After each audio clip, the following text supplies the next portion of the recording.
সোমবাৰে সন্ধিয়া প্ৰায় 6 বজাত ধেমাজি জিলাৰ চিচিবৰ গাঁৱত সংঘটিত হৈছে এটি মাৰাত্মক ঘটনা।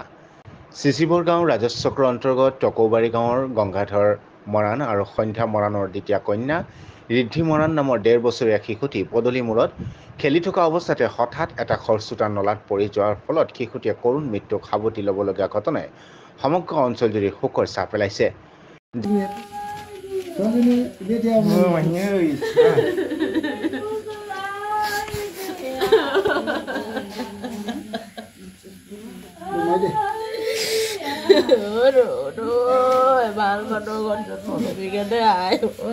জানিব পৰা মতে পদূলি মোৰেদি ভেৰেলি গাঁৱৰ পৰা বেউৰা নদীলৈ বৈ যোৱা খৰচোতা সুঁতিটোত এটা টৌত শিশুটো পৰি যোৱাৰ পাছতে শিশুটিক পৰিয়ালৰ লোকে উদ্ধাৰ কৰি চিকিৎসালয়লৈ নিয়ে যদিও চিকিৎসকে মৃত বুলি ঘোষণা কৰে।